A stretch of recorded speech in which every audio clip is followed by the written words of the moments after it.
Good evening, and welcome to another one of my episodes of A Verse a Day Keeps Islam Away. Before we start, today's subject is going to be extremely disturbing. It's disgusting. It will infuriate a lot of people. However, I will be giving references to every single thing I say today. Now, the references that I'll be using for the most part of today's episode is from As-Sirah, As-Sunnah. As you know, Islam is composed of several components. You have Al-Quran, you have Al-Hadith, the sayings, the narrations, and then you have As-Sunnah, Al-Sirah, which is the path, the way that Muhammad, the Prophet Muhammad, had lived his life, the path which he has taken, and like the name, the Sunni Muslims, that is the path that they ought to follow. Now, I understand, and there's going to be a lot of issues with this video because a lot of these references are actually being disputed every single day. But now, al-fuqaha, the Muslim scholars, they're going through all of those, and they've been pretty much just chopping them off, saying, okay, this never existed, this never happened, this never happened.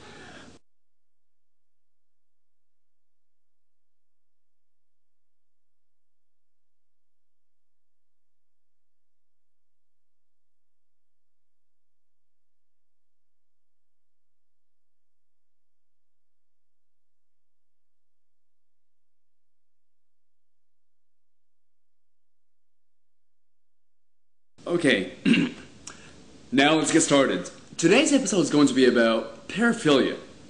I'm going to show you how Muhammad, and Nabi Muhammad sallallahu alaihi wasallam, was a paraphiliac. Paraphilia is a psychosexual disorder. It's marked by extreme sexual urges and fantasies and behaviors that involve objects, suffering, humiliation, children, and other non-consenting partners, if you may. I'm going to have to apologize in advance.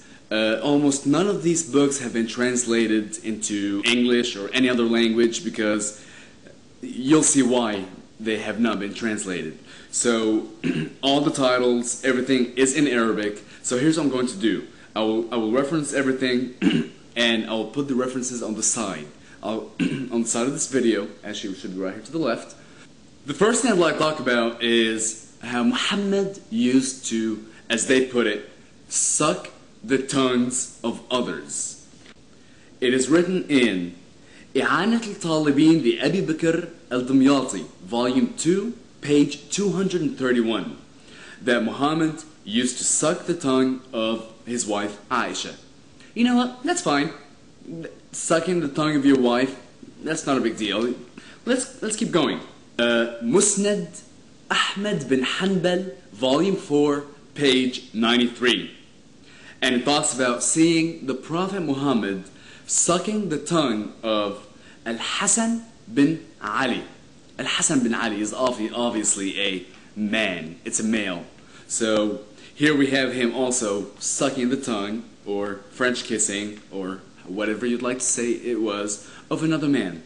It is listed again in a different location, this one in Tarikh Medina Dimashq lil Hasan ibn Hibatullah, Volume 14, page 169, where here it says, Muhammad would suck the tongue of Al-Hussein bin Ali just like a boy would suck a date. Faid al-Qadir lil Manawi, Volume 5, page 249. Here it talks about Muhammad, where he would suck the tongues of those who were halal to him, his women, and those, obviously, whom his right hand possessed. But also, it talks about him sucking the tongue of his daughter, Fatima. Moving on to the next topic. Boobies. Breasts. Bihar al-Anwar lil-Baqari, Volume 43, page 42, and Munaqib al-Abi Talib li-Ibn Shahr Ayyub, Volume 3, page 114, and اللمعة البيضاء للتبريزي الأنصاري, page 53, where it talks about the Prophet Muhammad used to not be able to go to sleep every day until he would place his face into his daughter Fatima's chest and rub and kiss between her breasts.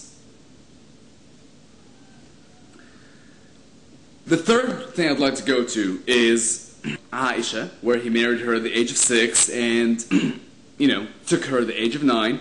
And if we want to discuss, if we want to talk about that, this is located, actually this is in Hadith as well. Sahih al-Bukhari, volume 5, page 1973, where it does talk about, him marrying her at 6 and taking her at 9. However, I'd like to talk about him liking even younger girls. In Musnad Ahmed bin Hanbal, volume 6, page 338, Al-Rasul, the Prophet Muhammad, had entered upon their house and saw the daughter of Abbas, and upon seeing her, and she was at the age of weaning, okay? The Prophet Muhammad had said that if she were to become of age, when she becomes of age and if he were still alive, he wants to marry her. So here's a baby at the age of weaning, and he's looking at her and saying, once she's a little more mature, I want her.